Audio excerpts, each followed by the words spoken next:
Welcome to Lyra Echo Stories, where every story echoes emotions, memories, and hidden truths. Step in and feel the echo of every tale. I was not asleep when my mother said it. I want you to understand that from the beginning. The sedation from the biopsy had worn off enough to hear, not enough to move. I could feel the IV line in my left arm, and the pressure cuff on my right, and the rough edge of the hospital blanket against my chin. The room smelled like antiseptic and floor wax, and something underneath both of those things, faint and metallic, that I had learned to associate with my own body doing something it was not supposed to do. My eyes were closed. My mother thought they would stay that way. She was wrong. I heard her voice first, lower than her usual register, the way she spoke when she thought no one important was listening. "She won't know," she said. "She's still sedated. Call Leon tonight." My father said nothing. He rarely did. I kept my eyes closed. I had learned a long time ago that the most useful thing I could do in a difficult situation was to listen first and act second.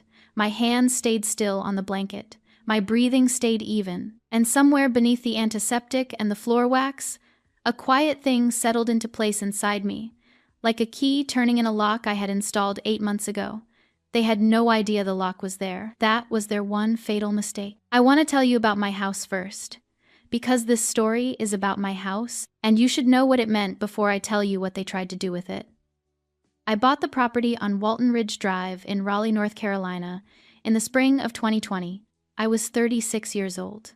I had been saving for 4 years, eating lunch at my desk, driving a car with a cracked dashboard and a passenger window that stuck. I wrote the down payment check myself. I signed the closing documents myself. No one helped me. No one offered to. I did not ask. The house was 3 bedrooms, 1.5 baths, with a kitchen that faced west and turned gold in the late afternoon. The backyard had a Japanese maple that had been there longer than the subdivision, a stubborn red thing that dropped leaves every October like it had somewhere better to be. The front door needed repainting. The third porch step had a soft spot I kept meaning to fix. It was not a perfect house. It was mine.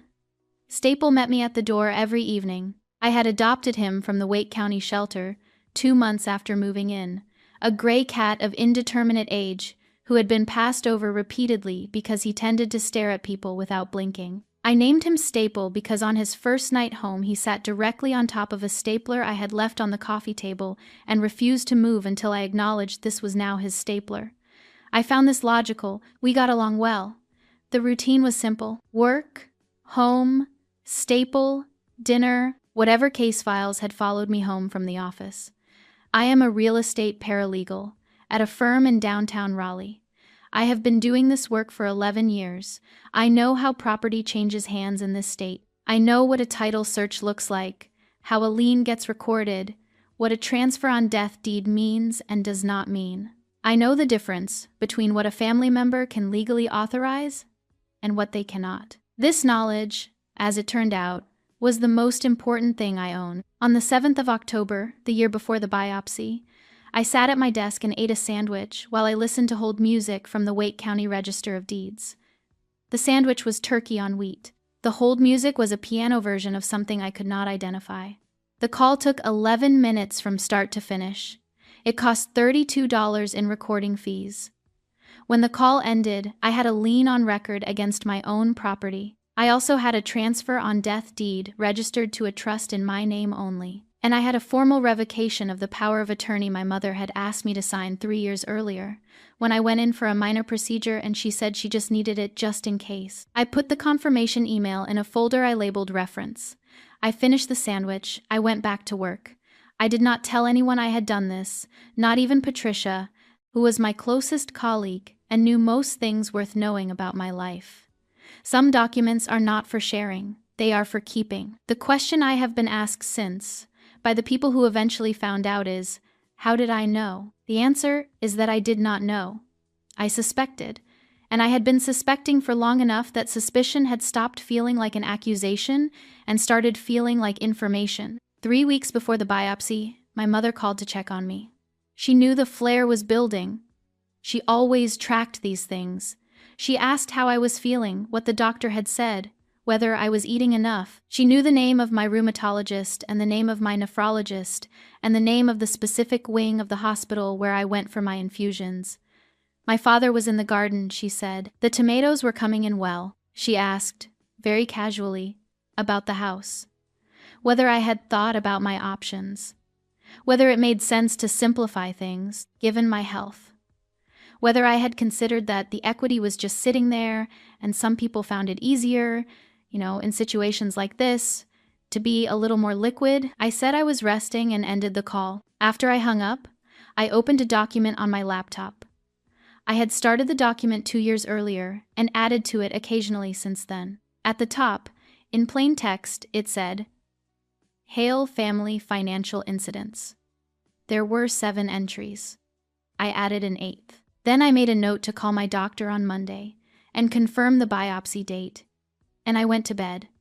I was 14 years old when I first understood how my family worked. My grandmother on my mother's side passed away that October, a quiet woman named Vera, who had kept a small savings account at a credit union in Greensboro for most of her adult life. She left behind some furniture, a collection of decorative spoons she had never used, and $4,200.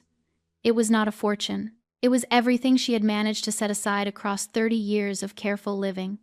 My glasses had been broken for 3 weeks by that point. The left arm had snapped clean off a hinge that had been loose since the previous spring, and I had been holding them together with a piece of adhesive tape from my father's workbench, the thick gray kind meant for pipes. The tape left a mark on the side of my nose every morning.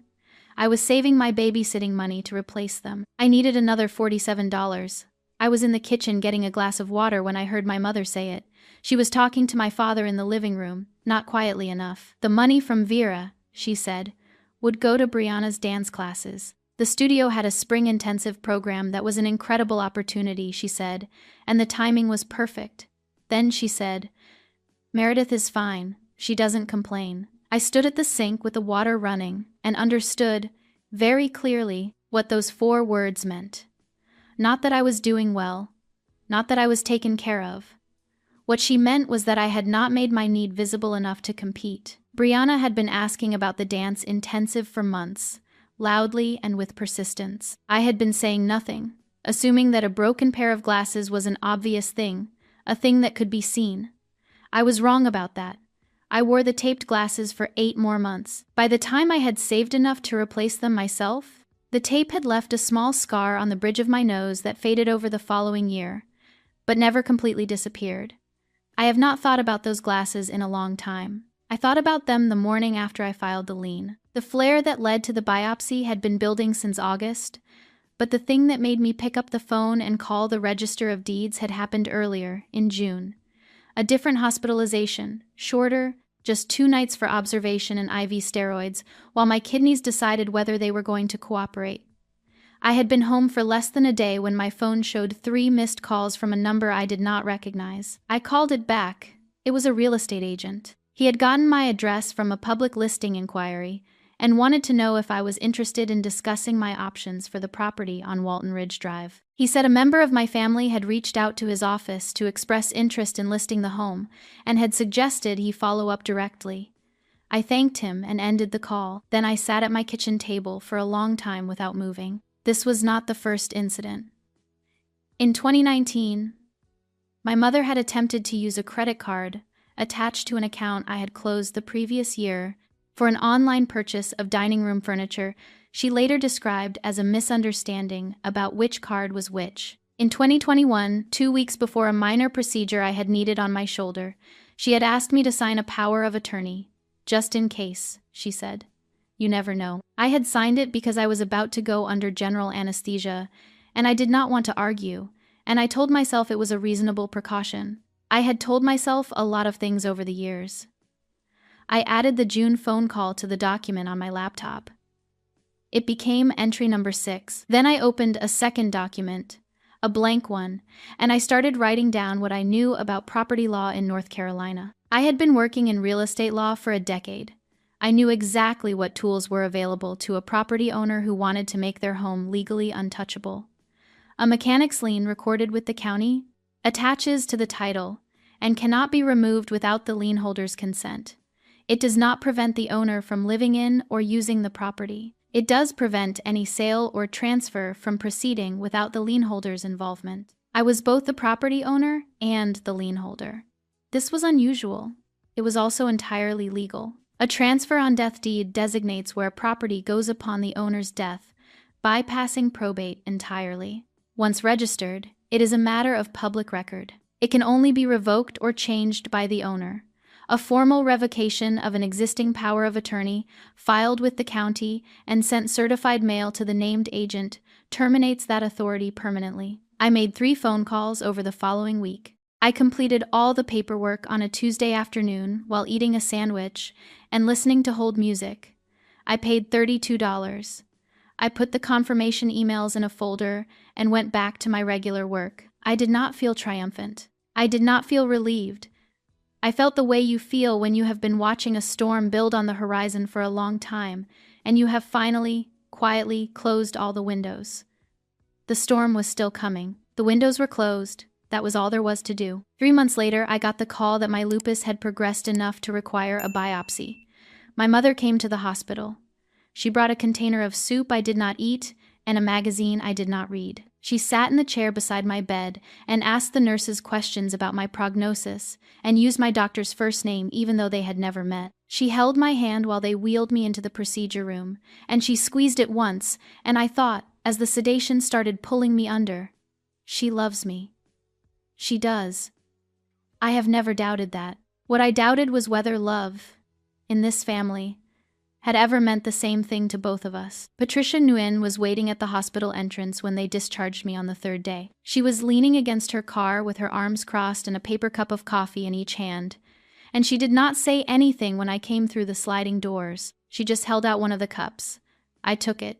We walked to the car. She drove. We were out of the hospital parking lot and onto the main road before she spoke. "Okay," she said. "Tell me." I told her about the whisper. My mother's voice, low and certain. "She won't know. Call Leon tonight." My father's silence. The particular quality of a room when the people in it believe you cannot hear them. Pat listened without interrupting. She did this well. 22 years of reading legal documents had trained her to take in information completely before forming any response, and she brought this same discipline to conversation in a way I had always respected. When I finished, she was quiet for a moment. "How long ago did you file the lien?" she said. 8 months. She nodded slowly. She took a sip of her coffee. She kept her eyes on the road. "Good girl," she said. We drove the rest of the way mostly in silence, which was the right thing. Some information needs time to settle before anyone talks about it further. Pat understood this. It was one of the things that had made her a good colleague and a better friend. She came inside when we got to my house. Staple investigated her shoes thoroughly and then sat on her feet, which was his way of indicating provisional acceptance. Pat looked down at him. "This cat has never once done this with me," she said. "He does it with everyone eventually," I said.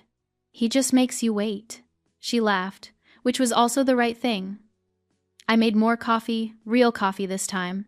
In the small Italian press my grandmother had left me along with the decorative spoons. I brought it to the living room table, and we sat. The afternoon light was coming through the west-facing kitchen window the way it always did at that hour, turning the far wall a particular shade of amber that I had never found a satisfactory name for. Staple abandoned Pat's feet and went to sit in the patch of warmth on the floor.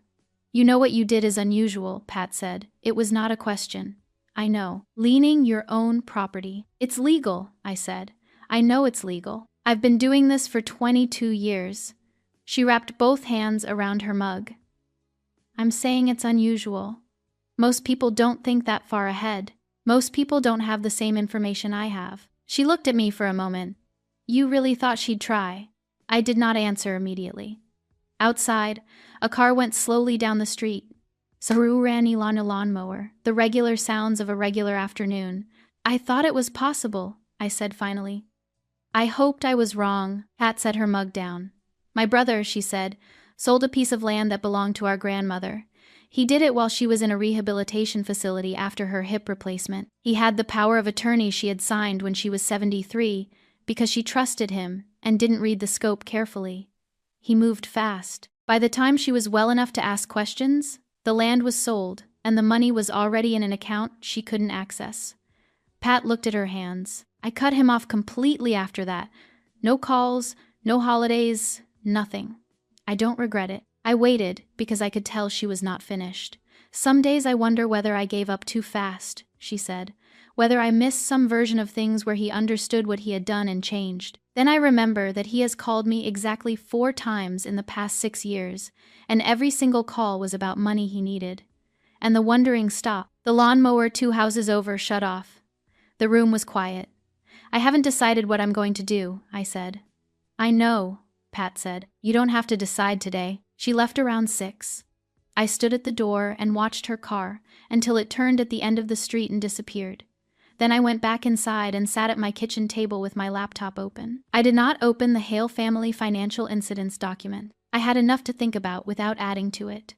Instead, I pulled up the Wake County Property Records portal and ran a search on my own address. The lien appeared immediately, exactly where I had filed it. Instrument number 2024-059872. Recorded at 2:43 in the afternoon on the 7th of October. My name, my property, my instrument number. Then I searched for recent title inquiries associated with the address. This was possible because, as the owner of record and the registered legal contact for the property, I received notification of certain interactions with my title. It was a setting I had enabled 11 months earlier for unrelated reasons and had never turned off. There had been an inquiry 3 days ago. The requesting party had not left a name, but the inquiry had come through an agent's account. I wrote down the account reference number. Then I searched the North Carolina Real Estate Commission's licensee database. Leon Bassett. Licensed since 2013. Active status. Primary office. A brokerage in North Raleigh, 4 miles from my house. I had known his name before my mother mentioned it in the hospital room. She had said it casually, 3 weeks earlier, in a phone call I had ended early. Just someone in the industry, she had said, a friend of a friend who knew the market well. I had written the name down after hanging up. I looked him up that same evening. His photo was on the brokerage website, a pleasant-looking man in his mid-40s with good teeth and a navy blazer. I was not angry at Leon Bassett. He was doing his job. As far as he knew, he had been contacted by a woman who described herself as managing a family property situation and wanted to explore listing options. Nothing about that was obviously wrong on its face. He had no way of knowing that the property in question belonged entirely to someone else, that the person who had called him had no legal authority whatsoever to list or sell or authorize anything related to it. He would find this out when he pulled the title search. I closed the laptop. Staple jumped onto the chair beside me and stared at the wall in the particular way he had, as though he could see something in it that I could not. I had read once that cats follow air currents from insects they cannot otherwise detect, that what looks like staring at nothing is actually tracking something very small, very fast, nearly invisible. I watched him for a while. Then I opened a new document. Not the incident file, not the property records, just a blank page. At the top I typed, "Things I know for certain." Beneath it, I started a list. The list had 11 items by the time I stopped. I read it over once, then I saved the document in the same folder as the lien confirmation. I named it the same way I named everything. Plainly, with a date, without drama. Leon Bassett had not yet called. But he would. I turned off the light and went to bed. Leon Bassett called on a Thursday, 6 days after I came home from the hospital. I was at my desk when the call came in, working through a stack of title commitment letters that had accumulated while I was recovering. Pat had offered to handle them, but I had declined. Having work to return to was useful. It gave the days a shape. The number was unfamiliar, but the area code was local. I answered on the second ring. "Is this Meredith Hale?" he said. His voice was careful, the voice of a man who was not sure what kind of call he was making. "It is," I said. "My name is Leon Bassett. I'm a licensed real estate agent here in Raleigh, and I'm calling about a property on Walton Ridge Drive." A brief pause. "I understand you're the owner of record." "I am," I said. "What can I do for you, Mr. Bassett?" Another pause. Longer this time. I could hear him deciding something. "I want to be straightforward with you," he said. "I was contacted recently by a woman who identified herself as being associated with this property. She indicated she was in a position to discuss a potential listing. I began a title search as part of my standard due diligence, and the search returned several instruments I wasn't expecting. He stopped. I think you should know about them. Although I suspect you already do. I do, I said. Tell me what you found. He went through it carefully, like a man reading from a document, which he likely was. The mechanic's lien, instrument number 2024-059872, recorded October 7th. The transfer on death deed registered to a revocable trust in my name. The power of attorney revocation, filed October 9th. Certified delivery confirmed. Every page of the title search has your name on it, he said. There is no path to a listing or a sale without your direct participation and written consent. The person who contacted me does not appear to have any legal authority over this property. I let a moment pass before I responded. That's correct, I said. He exhaled once, quietly. I had the impression this was not the strangest situation he had encountered in his career, but that it was in the upper portion of the range. I want you to know, he said, that if I had been aware of the full ownership picture from the beginning, I would have contacted you first. That's standard practice. I wasn't given accurate information. I understand, I said. I don't hold you responsible for that. Is there anything you need from me? He said. Documentation of the inquiry? Anything of that nature? I thought for a moment. Yes, I said. If you could email me a copy of the title search report and any communications you received in connection with this inquiry, I would appreciate it. My firm email is on file with the county as the property contact. I'll send it this afternoon, he said. Then he said, with the careful tone of a man choosing words to avoid liability. The woman who contacted me described herself as managing the property on behalf of the family. She said she was the owner's mother. He paused. I just want to confirm that you're aware of who I was dealing with. I'm aware, I said. All right, he said. I'm sorry for the intrusion. You were doing your job, I said. Thank you for calling me directly. We ended the call.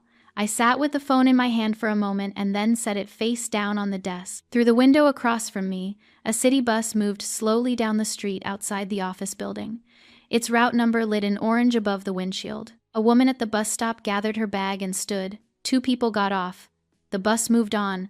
None of them knew what had just happened in this room. None of them needed to. I turned back to my desk and opened the email program. The title search report from Leon Bassett arrived at 3:14 that afternoon. It was 31 pages. I read all of them.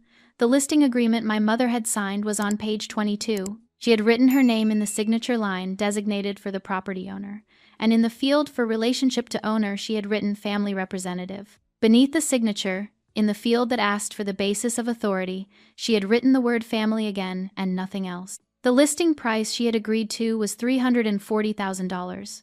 I had purchased the property for $312,000 4 years earlier. In the current market, comparable properties on my street were selling at $375,000 to $390,000. She had priced it to move quickly, $18,000 below what I could reasonably expect to receive. I looked at that number for a long time. I understood, looking at it, that my mother had not thought carefully about what the number meant. She had thought about the speed. She had thought about the amount being sufficient for whatever she needed it to do. She had not thought about it from my side of the transaction, because she did not think of it as a transaction I was party to. In her understanding of the situation, she was managing something, not taking something. This distinction mattered to her enormously and was entirely invisible to me. It had always been like this, I thought. She had loved me in ways that required my compliance, but not my consent. She had decided what I needed and provided it, or decided I was fine and gave what she had to someone else. She had never once, as far as I could remember, asked me what I wanted and then waited for the answer and then done that specific thing without modification. This was not cruelty. I want to be precise about that. It was not cruelty. It was something more ordinary and in some ways more difficult to name. A habit of looking at the people in her care and seeing her own assessment of them instead of the people themselves. $47 short of glasses. Fine, she doesn't complain. $340,000 for a house worth more. Moving fast. She won't know. I saved the title report to my folder. Then I opened a new browser tab and navigated to the Wake County Register of Deeds public portal and confirmed, for my own records, that every instrument I had filed was still in place and exactly as I had recorded it. They were. I closed the tab. My mother called that evening. I was in the kitchen reheating leftovers when the phone lit up with her name. I watched it ring. 4 times, then 5. I put it face down on the counter and finished heating the food. She called again 20 minutes later. I let it go to voicemail. She texted at 9 o'clock. The text said, "Meredith, I really think we should talk. There are things you don't understand about this situation. Please call me." I read it. I did not respond. There was a part of me, a part I recognized and did not dismiss, that wanted to call her back. Not to argue, just to hear her explain it in her own words, to see how she would frame it, what language she would choose to make 31 pages of signed documents into something that made sense to her. I was curious about that, the way you are curious about a mechanism you cannot figure out and are not sure you want to. But I was also tired, and my arm was sore where the IV had been, and Staple was sitting on the kitchen table looking at me with his unblinking yellow eyes.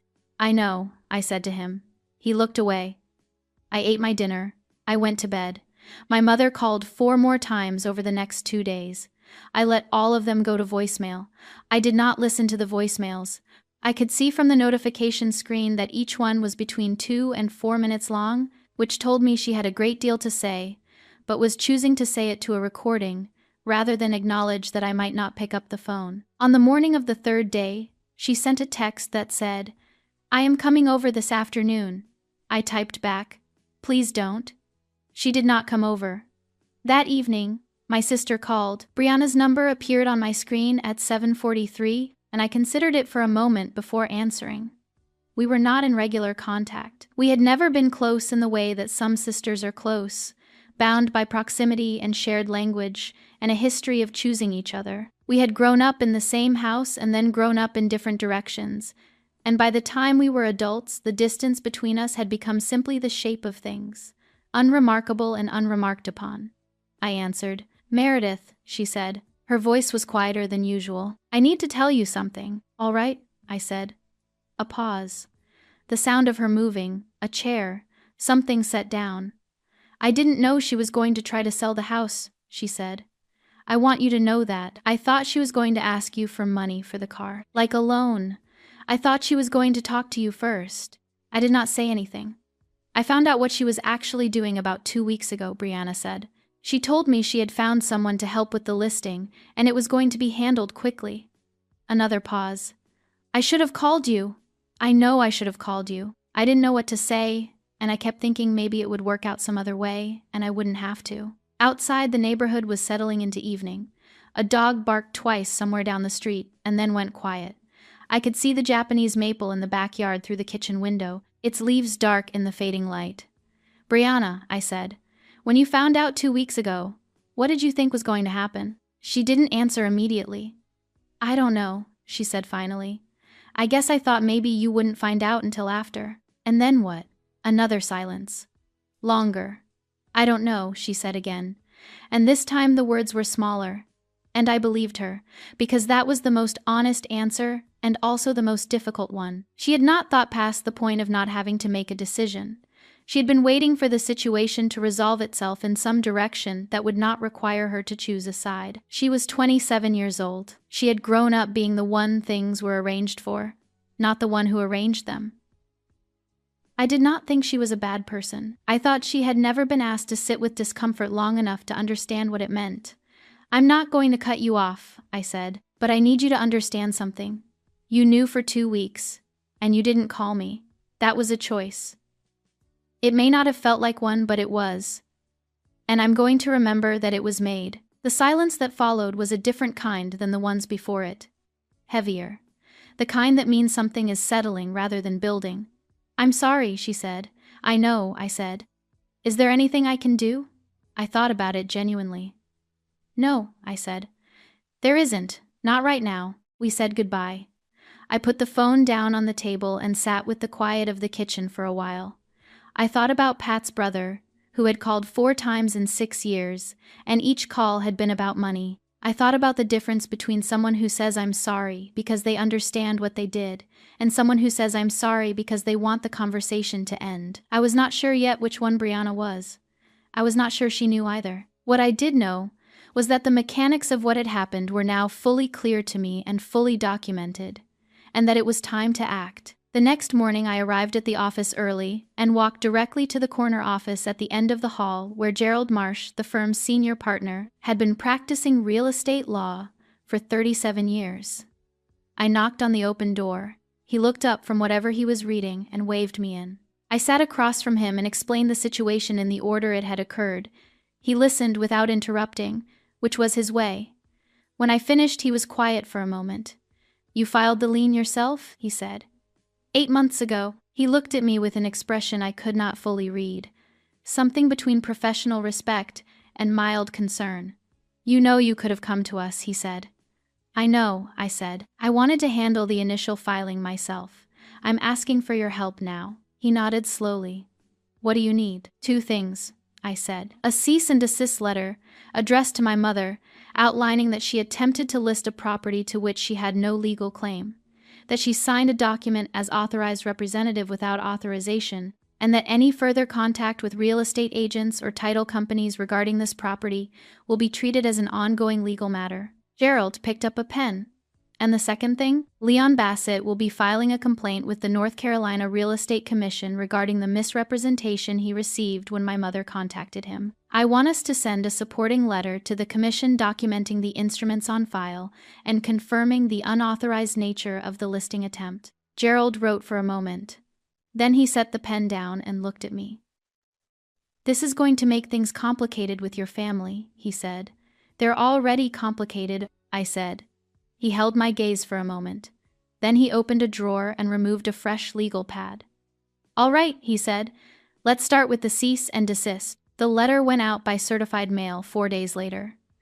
I know the exact date because I was the one who drafted it, and I saved a copy in the same folder where I kept the lien confirmation and the title search report, and the document Leon Bassett had emailed me, and the revocation of the power of attorney, and the entry I had added to the incident file the day I came home from the hospital. The folder had a name. I had named it the way I named everything: reference. My mother signed for the certified letter on a Tuesday morning. I know because the tracking confirmation arrived in my email at 9:51, and I was sitting at my desk eating a sandwich when I read it. I saved the confirmation to the folder. Then I went back to work. My mother received the certified letter on a Tuesday. She called me on Wednesday morning at 8:17. I was already at my desk. I had been there since 7:30, which was earlier than usual, and I had known when I sat down that the call would come that day. The letter from Gerald's office was precise and thorough, and left very little room for interpretation. My mother would read it, and she would call, because she had never in her life received information she disagreed with, and chosen to simply sit with it. I picked up on the second ring. "Meredith," she said. "Mom," I said. A brief pause. I could hear her breathing, slightly faster than normal. "I got a letter," she said. "I know." "From a law firm?" "I know." Another pause. When she spoke again, her voice had shifted slightly into the register she used when she was working toward something. "I think there's been a misunderstanding," she said. "I think things have gotten complicated in a way that nobody intended.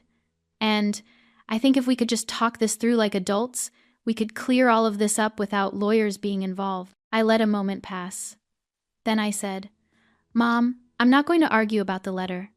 I want to tell you some things, and I'd like you to listen." She was quiet, which was, for her, unusual. "On the 7th of October of last year," I said, "I filed a mechanics lien against my property at the Wake County Register of Deeds. I also registered a transfer on death deed to a trust in my name, and I formally revoked the power of attorney you asked me to sign in 2021. All 3 of those instruments are public record. You can look them up by address or by instrument number. I can give you the instrument numbers if you need them." Silence. "When you contacted Leon Bassett and asked him to list my property, he ran a title search. My name appeared on every page of that search. He called me directly because I am the owner of record and the registered legal contact for the property. He sent me a copy of the listing agreement you signed." I paused. "You signed it as authorized representative. You are not my authorized representative. You have not been since October 9th of last year, when the power of attorney revocation was filed and sent to you by certified mail." Another silence. "Longer. Meredith," she said. Her voice was different now. The working toward tone was gone. I was trying to help. I know you believe that, I said. Brianna needs a car. She's been struggling. You have equity sitting there and you're not using it, and I just thought that if we could move quickly while you were in the hospital and not make a whole thing out of it, you would see that it made sense, and we could all move forward. I did not respond to this. You would have understood eventually, she said. You always come around. That sentence landed somewhere specific. I let it land. I let it sit where it fell without picking it up or moving it. Mom, I said, I want to ask you something. When you were in the hospital room and you thought I was still sedated, what were you going to tell me had happened to the house? The pause this time was the longest yet. I thought we would figure it out, she said finally. Figure it out, I said. I thought you would understand once it was done. Once Brianna had what she needed, and things had settled. I thought you would see that it made sense. I had known, in some part of myself, what she would say. I had known it before I asked. And still, hearing it stated plainly, there was a quality to the moment that I had not entirely anticipated, not surprise. Something more like the feeling of a long-held breath, finally leaving the body. The confirmation of something you had hoped was wrong and now knew was not. I don't think you meant to hurt me, I said. I want to be clear about that. I don't think cruelty is what this was. She made a sound that might have been the beginning of relief. But, I said, you were going to sell my house while I was sedated in a hospital bed. You had a price. You had an agent. You had a timeline. And when you talked yourself into it, you used the same logic you have used my entire life. Meredith is fine. Meredith will understand. Meredith doesn't need this the way someone else does. I paused. I have been fine because I learned very young that being fine was the only role available to me in this family. I have been fine because I made myself fine, without help, because the help went somewhere else. And I am done being leveraged against because of it. She said my name. The letter stands, I said. The instruments are in place. My firm is supporting the complaint to the Real Estate Commission. If you contact any agent or title company about my property, it will be treated as a legal matter. That is not a threat. It is what the letter says. A long silence. Then my father's voice came on the line. He had taken the phone from her hand. This was, in 38 years, something he had done perhaps twice. Meredith, he said. Dad, I said. A pause. I could hear him in it. The weight of a man who had spent decades choosing the path of least resistance, and now found himself at the end of a longer path than he had bargained for. I told her to call you first, he said. The words were small. They were not an apology. They were the closest thing to one he could produce, and I understood that for him, saying them at all was an act that cost something. I know, Dad, I said. A beat of quiet. The tomatoes are coming in, he said. Real good this year. I did not know what to do with that for a moment. Then something in me, something that was not the part keeping records or managing documents or holding a steady line, shifted very slightly, the way a floorboard shifts when weight moves off it. That's good, Dad, I said. I heard him pass the phone back to my mother. Are you cutting us off? My mother said. Her voice had changed again. Smaller now, more like herself than the version of herself she performed. No, I said. But things are different now. You know that they are. She did not respond. I have to get to work, I said. I'll talk to you later. I ended the call. I set the phone on the desk. Outside, the morning was clear and pale, the kind of October sky that looked fragile, like something behind glass. A pigeon landed on the window ledge across the street, looked at nothing for a moment, and then flew away. I opened my laptop. I sat with the quiet of the office for a while, the hum of the building, the distant sound of the elevator. Then I opened a new document and typed, at the top, things that are now true. I sat for a moment with the cursor blinking, then I started writing. The list was shorter than the previous one, 5 items. I read it over twice. Everything on it was accurate. Everything on it would remain accurate tomorrow and the day after and the day after that, regardless of what anyone said or chose to believe. I saved it to the reference folder. Then I picked up the stack of title commitment letters I had been working through, and found the place where I had left off and continued. The work was the same as it had always been. Documents, instruments, recorded facts. The difference was that today, for the first time in a long time, the facts all pointed in the same direction. I ate lunch at my desk, Pat stopped by at 1 to drop off a file and did not ask how I was doing, which was exactly right. She would ask when it was time to ask. We both knew when that would be. At 4:30, I packed up my bag and walked to the parking deck and drove home. Staple was waiting at the door. The week after the call, I changed everything I could change. I started at the hospital. I called the patient services office and updated my emergency contact, replacing my mother's name and number with Patricia Nguyen's. The woman on the phone asked if I wanted to remove the previous contact entirely or simply change the primary designation. I said entirely. She made the change while I was on hold, and when she came back, she confirmed it and gave me a reference number, which I wrote down and filed. Then I called my insurance company. I updated the beneficiary information on my life insurance policy. I updated the contact listed on my health insurance account. I called the property management company that handled the maintenance contracts on my house and removed my mother's name from the list of people authorized to contact them on my behalf. She had been on that list for 2 years. I could not remember adding her. I removed her. I changed the security question answers on my financial accounts. Because my mother knew the names of my first pet and the street I grew up on and the model of my first car, because those were the things you know about your own children and the things those accounts had asked me to remember. I changed them to things she did not know, things I had never told anyone. Each change took between 4 and 20 minutes. I kept a list of what I had done, and the date and the confirmation number. By the end of the week, the list had 19 items on it. I put it in the reference folder. I did not feel angry while I did any of this. I want to be accurate about that. What I felt was something closer to concentration, the particular quality of attention that comes when a task is both necessary and finite. There was a beginning and there would be an end, and each step was clear. I have always worked best in conditions like these. On Thursday, I received a voicemail from a number I did not recognize. The area code was local, but the number was unfamiliar. I almost deleted it without listening.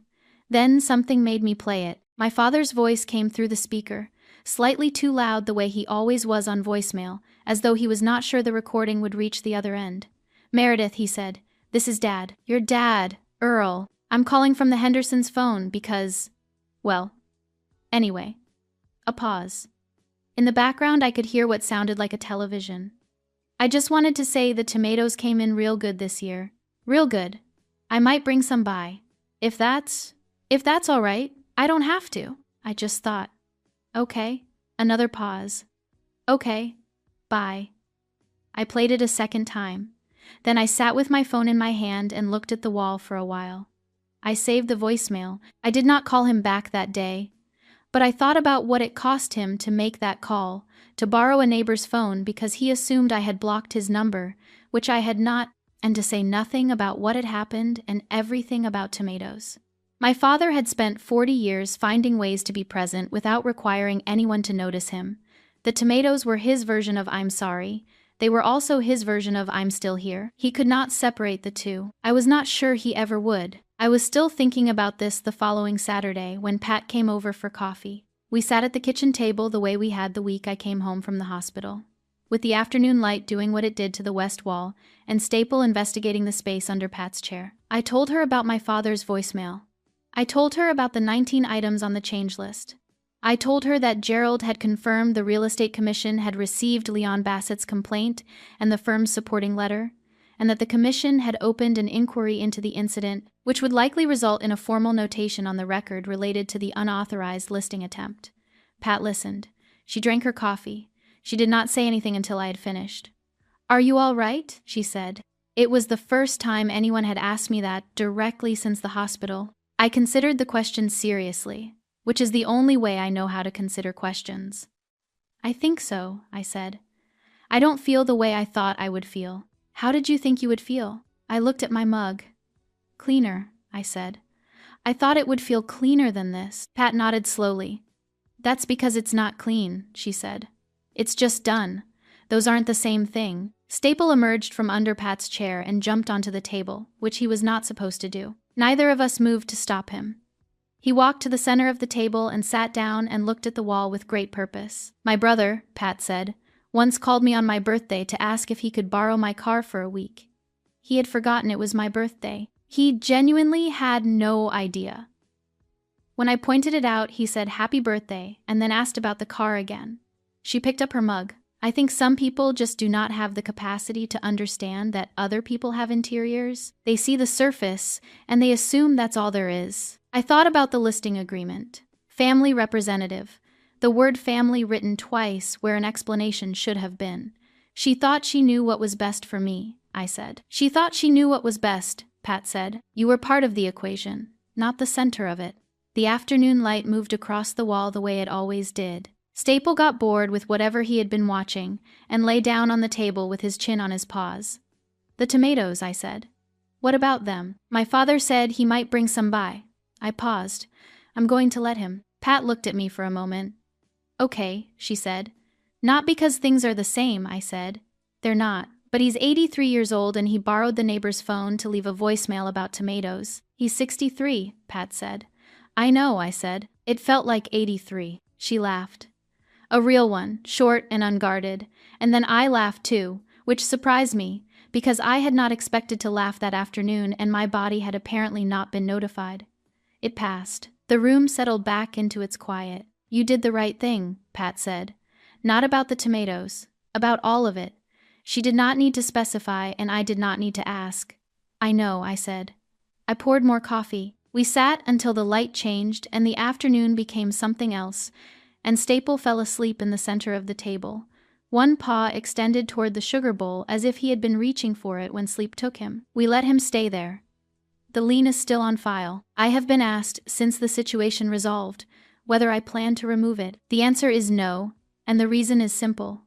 A recorded instrument is a permanent record, and I have always believed in permanent records. The lien does not prevent me from living in my home or doing anything I want to do with it. It does prevent anyone from selling or transferring the property without my involvement. That was true before any of this happened. It is still true now. I see no reason to change it. The North Carolina Real Estate Commission completed its inquiry into the unauthorized listing attempt and issued a formal notation in connection with the incident. Leon Bassett cooperated fully. He had done nothing wrong, and the notation reflects that. The commission's letter arrived at the firm on a Wednesday, and Gerald brought it to me personally, which he did not need to do but did anyway. I put it in the reference folder. My mother did not respond to the cease and desist letter with any written correspondence. She called once, 2 weeks after I last spoke to her, and left a voicemail that I listened to this time. It was 3 minutes and 40 seconds long. She said she wanted me to know that she had only ever tried to do right by her family. She said she did not understand why things had to be this way. She said she hoped I would think about what I was doing to all of us. I listened to it twice. Then I filed it under the same folder and did not call back. She has not called since. My father brought tomatoes in September. He rang the doorbell on a Saturday afternoon and left a paper bag on the porch and was back in his car before I reached the door. I watched him pull away from the window. Then I brought the tomatoes inside. They were good tomatoes. Roma, I think, dense and deep red, the kind that hold their shape when you cut them. I used them over the following week and a half. I thought about him every time. Brianna texts me sometimes. Brief things. A photograph of something she passed on her way to work. A question about a recipe we both grew up eating. An occasional "how are you?" to which I respond with "fine," which is accurate. And she responds with "good." And that is generally where it ends. She is still driving the Camry with the cracked rear window. I know this because she mentioned it once, without complaint, just as information. I did not comment on it. She has not asked for anything. I have noticed this. I do not know yet what to make of it. One afternoon in October, a year to the day after I filed the lien, I sat at the kitchen table with a notepad and wrote a list that had nothing to do with documents or instruments or recorded facts. The front door needed repainting. The third porch step still had that soft spot. The back fence had a section that had begun to lean in a way I had been meaning to address since the spring. I had thought, for a while, about planting something along the south side of the yard, lavender maybe, or salvia, something that came back on its own without requiring a great deal of attention.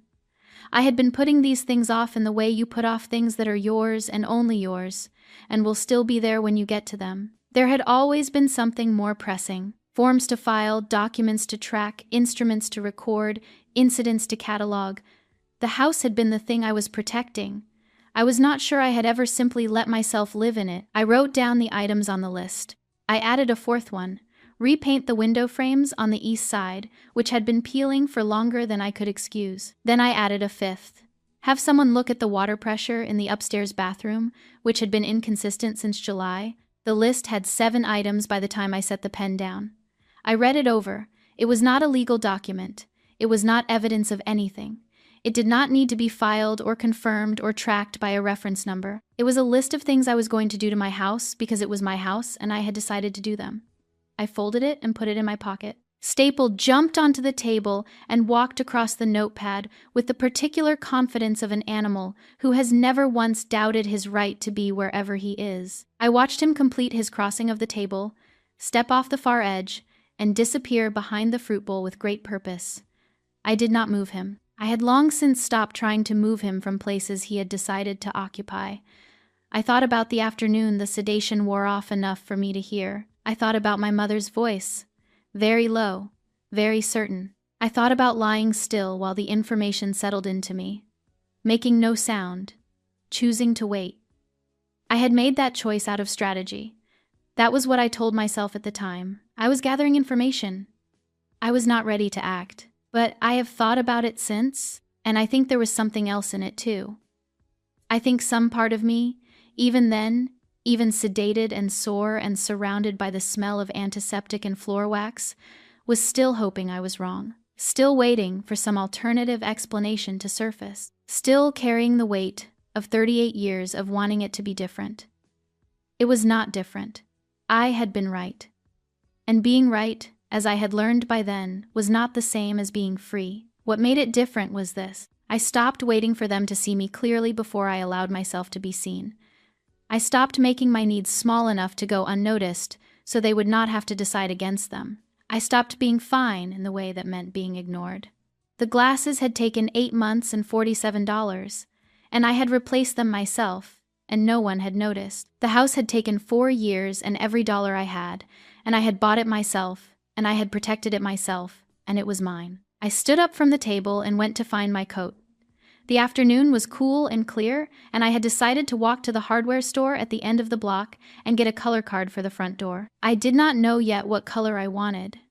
I thought I would know when I saw it. Staple watched me from the kitchen window as I came down the porch steps. I paused on the third one, the soft one, and felt it give slightly under my weight the way it always did. I made a note to fix it. Then I kept walking. There is something nobody tells you about being the reliable one in your family. They tell you it is a compliment. They tell you it means you are strong, capable, self-sufficient. What they do not tell you is that it can also become a permission slip. A quiet agreement, made without your knowledge, that your needs are optional, that your resources are available, that because you have managed before, you will manage again, and therefore no one needs to ask. Meredith did not stop being reliable. She stopped being available for exploitation dressed up as reliability. That is a distinction worth sitting with, because it is one that takes most people a very long time to make clearly. The practical lesson here is real and worth stating plainly. If you own property, know what is recorded on your title. Know who has authority over your affairs and what that authority actually covers. A power of attorney is not a formality. A lien is not complicated to file. A transfer on death deed is not only for the elderly. These are tools that exist to protect you, and they work best when you use them before you need them, not after. But the deeper lesson is this. Protecting what is yours is not a betrayal of the people who love you. It is not coldness, and it is not selfishness, and it does not mean you have stopped caring. It means you have decided that your life, your home, and your future are worth the same consideration you have always extended to everyone else in your family. It means you finally included yourself in the equation. Meredith did not blow up her family. She drew a line and held it. If you have ever been the one who is fine, who manages, who adjusts, who quietly absorbs what others do not even notice they are taking, you know exactly what this story cost her. And you know exactly why she did it anyway. What would it take for you to do the same?